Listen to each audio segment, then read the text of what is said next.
somebody who's getting a lot of hype right now, Denzel Mims, next on our NFL Draft Prospect Series. Somebody who we were ahead of the curve with because we were chirping about him Senior Bowl week. We're like, hey, look at this Denzel Mims guy. Looks real nice. So somebody could be a sleeper in the NFL draft. Now all of a sudden, he's everybody's sleeper. So the question now is, okay, do we need to cool the Jets on him, or is he a legitimate first-round prospect? That's what Brendan Albert and I are here to discuss right now. Denzel Mims next on the Prospect Series. Brendan, how you doing? I'm doing good, man. I think like we all have that friend, right, who likes a band, and then when the band gets really big, they no longer like them, right? Because they become like that hipster type of dude. Where it's like, no, I was in on them early, and now the PR has gotten too high on them, right?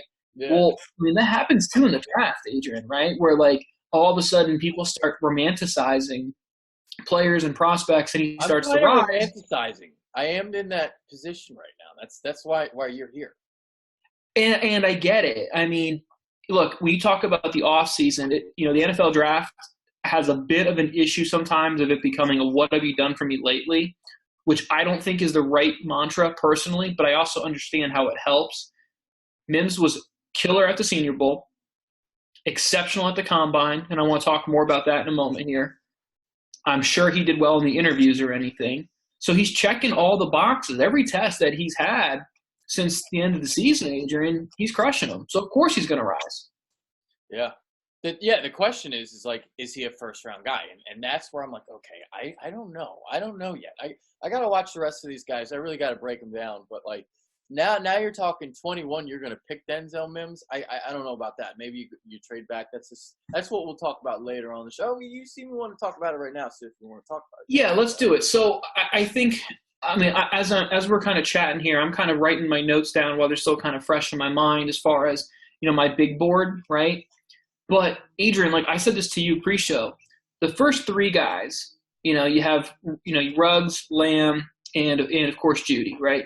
Yep. Those three guys, I don't see the Eagles getting where they're sitting. Now, obviously with the compensatory picks being announced today, you have a little more ammo. Now, if those guys start to slide and they'll get into the mid-teens and you want to trade up, okay, you have a little more ammo today than you had yesterday because of the picks. Cool. But after that, Adrian, I think it's a pretty big grouping. I mean, to me, where I'm looking here, T. Higgins, Justin Jefferson, Laviska Shenault, Brandon Ayuk, Donovan Peoples-Jones, Jalen Reagor, Denzel Mims, all those guys I just rattled off, Adrian, I probably could make a pretty good case for them being a fourth receiver, or I could make a case for them being the 10th receiver. I don't think there's a large margin, honestly. So to me, if I'm a team that's receiver needy, i.e. the Philadelphia Eagles, and I'm sitting there at 21, and maybe, only four receivers max have gone before me, yeah, now maybe I'm going to pick up the phone and say, hey, do we want to move back a little bit?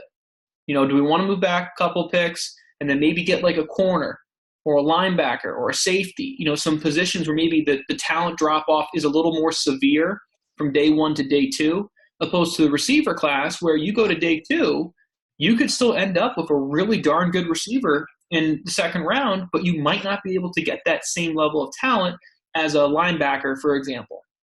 Yeah, it'll be really, really interesting. I think there's a pretty good percentage that this pick might get traded. I'm not going to say it's like 50-50, but maybe like 25% that this gets traded, whether it's trading up or trading back, because I think the spot that they're in to get a receiver, it's a peculiar spot to be in because the top three are going to be gone, and then they're probably going to be like the first team to pick post that top three to go Jefferson possibly. And it's like, okay, but after that, there's a cluster of guys. I think Jefferson's a little bit better than maybe some of the other guys, but there's not much separation. And because there's not much separation, because there's a big cluster, that means you have, like you just mentioned, all these receivers that are going to go late first, also could go all the way to till maybe middle third, even early in the third. Mm-hmm. So that's a big variance there. And it's like, okay, yes, you do kind of maybe want to trade back, but you do have all those picks. So it'll be interesting to see what they do. Yeah, honestly, Adrian, the notion of trading up now is something I am more willing to hear than ever because of the compensatory pick Yeah, situation. yeah. But honestly, Adrian, we are just kind of throwing crap against the wall and see what sticks. Really, after we get past free agency and we say, hey, do they sign Byron Jones? Hey, who knows? Maybe they sign Amari Cooper, right? And we're not having this conversation. I mean, we'll figure all that stuff out as we get closer to that point. Yeah, yeah, yeah. So let's get into Denzel Mims because that's what this video is about. And let's talk about the release. It's a pretty clean release. And, in terms of the go route, in terms of getting the ball downfield to Denzel Mims, this is where he's going to win. So beat you on the release, whether it's inside or outside. And then if he's even, he's going to be leaving because he runs a 4.38. He does all of that, Adrian, and he does a really good job of stacking. Now, let me talk about stacking. I think I've talked about it in past film rooms, but I like to kind of just say it again. So if you've heard this before, forgive me, but I'm assuming there's probably someone new in here. Stacking. So if we imagine here that my left fist or your right fist, camera, is going to be the corner, my right fist or your left fist is the receiver. So if we're imagining we're running a go route, it's not just about running past them, right? It's not just simply just running past the defensive back. It's about once you get ahead of the defensive back, stacking on top of them. So now that, if you start breaking right, you start breaking left, you really want them like right in your rear view mirror because that makes it almost impossible for this defensive back to break the ball up. Now, if we just outside release and we just run straight down the field, well, now you have given this corner an angle to be able to make a play on the ball, even if he's not necessarily ahead of you. You've given him the angle to make a play on the ball. So Denzel Mims is a guy that he does a really good job of stacking and releasing. I think he's a really good release guy. The one thing I think is really timely, Adrian, is we just talked about Justin Jefferson. Played all from the slot. So that means he's not facing press. So the knock I would have on Justin Jefferson is never seen press, always played in the slot. How is he going to handle versus press? And if you remember, my knock on Justin Jefferson was more of a Philadelphia-specific knock because the Eagles like to play with two tight ends and put one of them in the slot. So my question then was, okay, that means you put Justin Jefferson on the line of scrimmage where he never did it? That I didn't buy. But anyway, let's go back to Denzel Mims. So great job here, releasing here at the bottom of our screen at the 30. And then as you're going to notice, he gets stacks right on top of him. Yep. So we talked about the importance of stacking, right? The importance of not just being able to get vertically ahead of your defender, but then also being able to put him right in your rear view mirror. So we're going to see here from Denzel Mims does a nice job of getting a good outside release, as you can see here. Adrian, you said about it, you're even, he's leaving. And this is where the speed's going to come in. But once he gets ahead of him now you notice it right here. Right away, he starts leaning back inside intentionally. Because what he's doing here, folks, is he's leaning back inside to give the quarterback more room for error to the outside of the field, or in front of them, or inside. But if he stays outside here and doesn't stack them, the only way the quarterback can do it is to make this completion is by putting the ball outside of him. He just made it much harder on his quarterback here. But all we're going to see here is you're going to notice maybe a little bit of a push off, but hey, no big freaking deal. No one called it. And then just being able to complete the play. Beautiful. And then we're going to see another instance of it here. Inside release. This is the Sugar Bowl, so he's doing this against the SEC as well. Yeah, again, this is Georgia. This is big time defensive backs. Really nice. I'm going to play this one at full speed. We'll run this one back so we can get a full speed idea of release ability bottom of the screen here. Really, really quick feet. And then again, does a nice job of stacking them and attacking the football there. There we are. All right, so next thing we're going to see a bunch of clips of body control. We're going to see catch radius. We're going to see those soft mittens, those soft hands. Take it away, Brendan. Well, this is important to me. 2017, 1st and 10, 48 seconds. Baylor went to Denzel Mims in all big game situations. And I know that sounds like common sense. Yeah, no shit, Sherlock. You let your best players make big time plays. But it was very obvious about how they viewed him. So this is a unbelievable clip here, Adrian, about body control. And you're going to be able to see here, guys, just how incredibly flexible and loose his lower body is. There's not anything in him that's stiff in his 6'3" frame here. Yeah, there's a lot of fluidity. And this is a toe tap. This is beautiful. Look at this. So we're going to see the replay here. This is where, that's unbelievable. That's an Like, NFL highlight play. In college, you only need to get 1 foot down. He's getting 2 feet down, and it's easy for him. He's yeah, 6'3". He controls his body. He's fluid. And like you said, there's nothing stiff about him. And that's what's impressive about 100%, Adrian. Everything about him is very, very fluid. And again, that was like a big time situation there too. him. Yeah, so these next 2 clips are basically the same kind of deal. Catch radius, body control along the sidelines, and he goes up and makes the catch over the cornerback. Yeah, we're gonna see him at the top of the screen here. I'm gonna run this one back for everyone too. But this is just straight up going up and getting it here. Move this out of the way for folks. Yeah. We talked just about your ability to have a good catch radius. I mean, this is the type of stuff here that you saw a lot from guys like Brandon Marshall, Alshon Jeffrey, Yeah. right? I mean, those type of situations where right here he's in his hip pocket. I mean, from a corner, you're playing this nearly perfect. The only difference is Denzel Mims is so quick twitched up that when it comes time for him to elevate and explode the rock, he's already attacking the ball before the corner even turns his head. I mean, that's a really, really quick twitch ability. That's really special, Adrian. And he's extended perfectly. I mean, he's outstretched exactly like Alshon Jeffrey is. And, you know, this is interesting as we look at these clips and the body control and we talk about Carson Wentz and, you know, can he really throw the back shoulder ball? This is a little bit what Mims is. Now, I think Mims does a little bit of, not a little bit of everything, but he brings a little bit more variety than what Alshon probably did coming out of college. I have a different comp I'm going to save for him towards the end here, but now we got him top of the screen here, 2nd and 10 versus TCU. Just nice quick in here, and then bang. Same type of deal. Body control along the sideline, go up and snatch it. Yep. Beautiful catch. Yep, run this one back really quick. Yep. Show it one more time. Again, awesome body control. He's a guy along the sidelines, Adrian. It just seems like even though he's against the sidelines, he's still going to find a way to – it feels like the sidelines, honestly, for him, Adrian, is like 3 feet wider just because of how freaking good he is against the sideline. He's that special with it. I remember Mims, you know, the gauntlet drill at the combine when you saw all the receivers go through it. Mims definitely excelled through that, looked really smooth in that. And we see it here, the mittens, the soft mittens going up and snatching another high pass. I mean, this is routine that we see this. Again, sidelines. And, Adrian, you talked about just the soft mittens. This is 100% all hands catch. And, I mean, you can tell in this clip here, that ball stops instantly when it hits his hand. Yeah. I mean, those are big, strong hands. It's critical for the receiver position, man. And that's what you saw in the gauntlet drill, and that's kind of, you know, what you want to see. Now, you can probably break this down a little bit more than me, but the ball literally has to stick once it hits your hands. You don't want to see any movement. You don't want to see the ball go any further, and that's what you're looking for. Not only just if the receiver is catching it with his body, but how far the ball is going once you're catching it. And if there's no movement at all past the fingertips, then you know you got great hands. The wording you're looking for, Adrian, is there's no revolutions on the ball once it touches the hand. Once it touches the hand, is the ball revolution stop? If the answer is yes, then you know you have a dude with really, really strong hands. That's the word I was looking for. The proper scout term. Yeah, revolution. Well, now I know.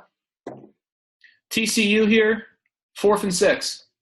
Okay, again, go money time. Where we're going to go here. We're going to go for our guy. Again, I know, folks, it sounds like common sense, but I promise you, watch his film.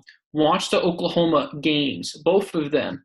Big-time plays. Texas Tech, he makes big-time plays down the stretch. TCU makes big-time plays down the stretch here. University of Texas makes big-time plays in 3rd and long and 4th and down situations here. He has a clutch gene, Adrian. And yes, he had a couple drops against Texas Tech in big-time situations. But to me, what matters to me most is his team kept going back to him. And they schemed the hell out of him. And I think that's just so important. That's like big bonus points to me when you have a team that is that obvious, like, hey, we're getting the ball to our best dude and you can't stop it. With all due respect to Baylor, this is not Alabama. You know what I mean? They can't just say, hey, this guy's going to win unless the talent is really special here. Yeah. And this is a fantastic catch. I mean, just snatch that one. There no revolutions on that one at all. None. Exactly. Exactly. He's got Whoever. strong hands, man. Oh, that's beautiful, man. And that's why I'm romanticizing. It's a 4th and 6. You see the clutch genes. He's got something. He's got it. There's something there. But I didn't like first round. We'll get into it a little bit more once we're done with this. All right. So next thing we're going to see winning the STEM battle. And you can break down what that really means to somebody who might not know what that means. Winning the STEM battle, break that down, Brendan. Make it sound easy for us. So let's keep it simple, stupid, right? That kiss principle here. Yeah. So Denzel Mims up here, just inside the 10-yard line. Okay, he knows he's running the out route, right? But let's put ourselves in the mind of the defensive back. Okay, this is how defensive backs are taught. So we're this corner here. Okay, is there more field to my left or to my right? Okay, there's more field to my right. So that means percentages. Say it's a much higher percentage. The ball that this receiver will be running an in route than an out route because obviously the window is much smaller. Okay? So what that means is Denzel Mims, he says, okay, this corner is going to try to take away the inside of the field. But since I'm running the out route, I have to sell it. I have to sell that. And since I'm Denzel Mims and I'm the receiver now and I know I don't have a lot of room over here, I have to find a way that when I make my break, I'm not making my break right from here. I need to make my break more from here to give my quarterback another 2 yards on this. The other thing this will do here, guys, is because he's going to make more of a inward break, this safety, he now is going to have to respect an inward breaking route. So now he's less likely to play outside shade. So let's watch this one full speed, and then we'll kind of go back and talk about it. Okay? Yes. Let's go back, and now let's take a peek at the whole thing. So again, as we're going to take a peek here, guys, coming inwards, very physical, but you notice here, he's fighting for the inside. He's not really fighting for the outside, at least not initially. Initially, he's fighting to come in. He's fighting the inside. So what he's doing is he's giving himself more room. Look where he is now. He started closer to the top of the 10. Now he's about 2 to 3 yards more in, which means now he has about 2 to 3 more yards for his quarterback. And ultimately, that's why it's 6 point for the Baylor Bears. Beautiful. That's why you're here, Brendan, breaking it down. And something that he talked about in his combine interview, and that's something I've been looking at with some of these players now that not the interviews are out. Very willing blocker, takes pride in his blocking, and it shows in the film. I mean, I sent you like 4 to 5 clips of this, and this is good night. This is Pancake City. Sponsor him, IHOP. I mean, Coach Rule has always been a physical coach. I mean, he always pushed this from his time at Temple to all the way to time as Baylor. Like, it very much comes off that his players will play tough for him. He's going to take this corner here at the bottom of the screen. He's going to throw him out the club. Straight up, just put him out the club. Nope, see you later. Run him right out of bounds. Beautiful. And again, guys, like, let's go back and let's talk about something here, okay? This is the second quarter, okay? Corners don't want to be physical all game. They don't. So good receivers in the first quarter are going to beat the hell out of the corner, because then what's going to happen is now in the second quarter here, this corner, notice how, watch, when you go back to this clip here, guys, look how tall he's going to be, because he's tired. He's tired of getting his butt kicked from a physical receiver like this. That is another reason why Denzel Mims will kick your tail in the first quarter to make you think I'm going to beat you every single time in the run game, and then if it's a play action situation, the corner's already in his heels. And you know what? That also is a luxury for Miles Sanders, because he's somebody who likes to bounce his runs to the outside. You get that blocking along the perimeter. That's an extra blocker, obviously, for Miles in the running game. So something else that the Eagles might be looking at. Almost every 20-plus yard run we see, there's a good receiver block. Almost every single one.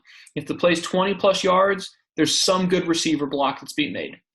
Yeah, especially, you're breaking that run to the outside, trying to get that boundary, trying to hit that alley. Obviously, you're going to see somebody blocking downfield. All right, so Weaknesses. Okay, so something that we're not going to get into because we didn't really see it on tape, at least not of the games that I saw, in terms of what he can do after the catch. So can he, I mean, obviously he's got the 4.38, he's got the 3-cone drill, but we didn't exactly see examples of it. And then the route running. This is something that he admittedly says he needs to work on. So he was somebody who was very truthful in his combine interview. He needs to work on getting separation at the top of his route. And, you know, you talk about the 3-cone drill and, you know, you emailed me, where's the suddenness? And, yeah, where is the suddenness? He is a big, long strider, Adrian. Everything he does is build up speed.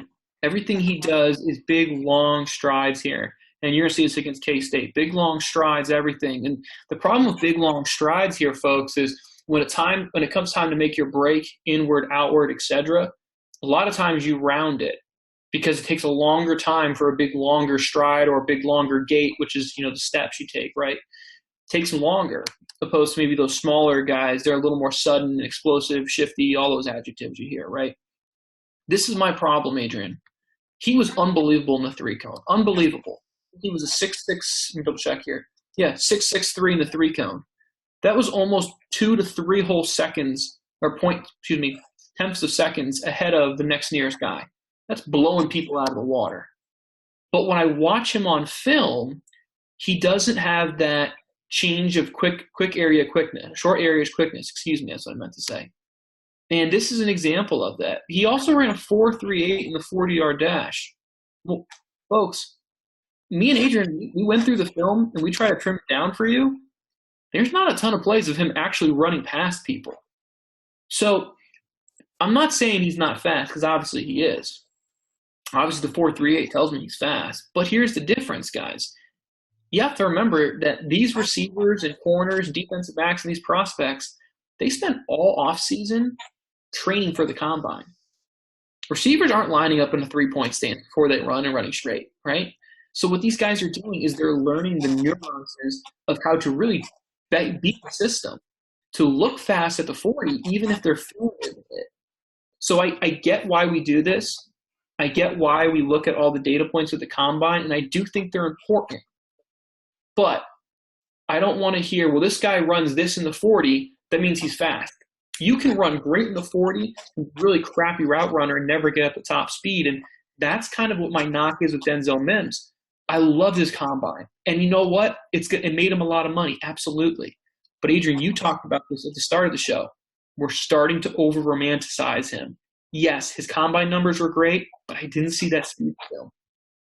Yeah, and we have 2 examples here of this quick slant here that there's not much to it. Now, these are completions. It's the Big 12. The Big 12 defenses are not good. And I think this is a completion here. I think this is probably a touchdown, probably.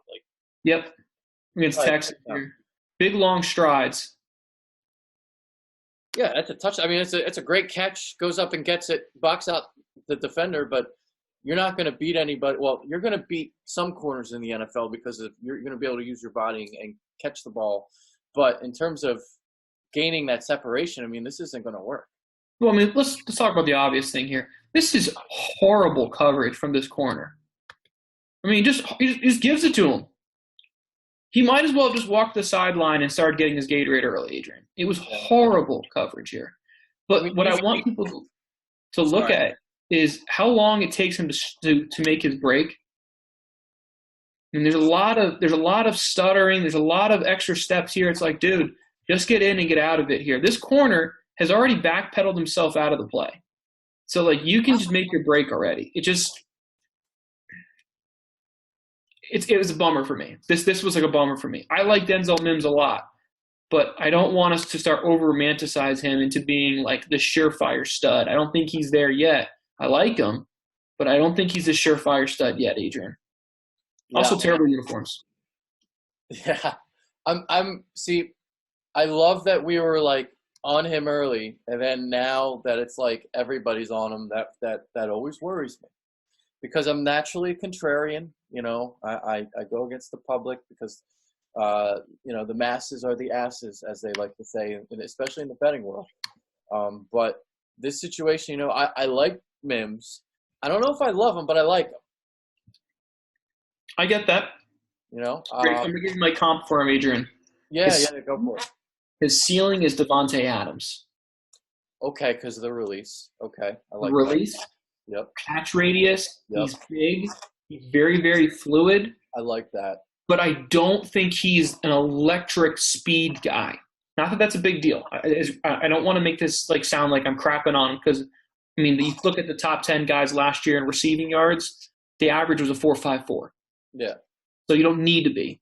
But I think the difference between him and, say, like a Ruggs or a Hamler or a Ayuk, those guys' film is far more explosive than Mims.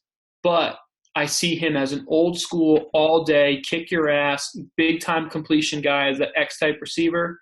Devontae Adams, I think, is a really even comp for him. Yep.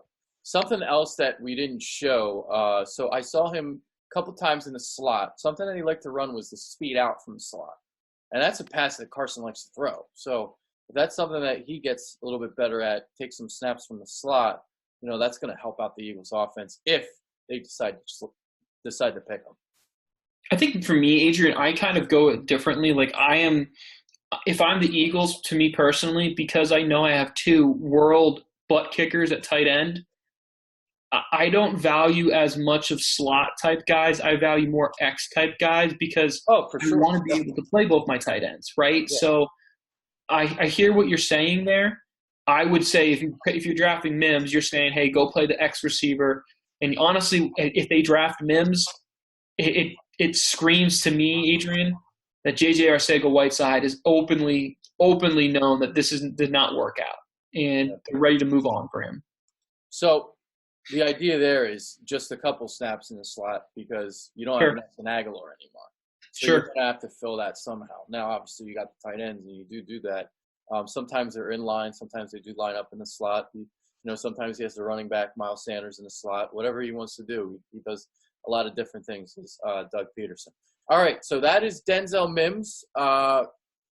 Man, I am all over the place now with these receivers. I was good when we were doing the first four. I had an order. Now I'm just like, man, I have no idea anymore. Here's where I'm at, Adrian. I just scribbled this down here, and forgive me, guys, because I'm probably I might change this in the future because this is literally just off the top of my head. Judy, Lamb, Ruggs, 1, 2, 3, very easy for me. I still stick with Ayuk as my fourth. I still think his explosiveness is really special, and I really, really like him with the ball in his hand as a yak guy. Yep. I think it's close now, Adrian. Now with your Justin Jefferson, your T. Higgins, or your Denzel Mims, I think those three guys are very close between 5 and 7. To me, I think those three guys are pretty darn tight. Okay, so I do have Mims 5th. So I don't have him like, okay, so me having him, so you saying that makes me feel better about Mims now, about my evaluation. Because I was afraid of the overhype thing now. That's what I'm worried about. And these combine warriors, man, like, not that they don't pan out, but we're overhyping him now. Like, is he legitimately going to be a Pro Bowler every year? Like, is this what people are thinking? And I don't know. But second round, third round sleeper, I was loving that.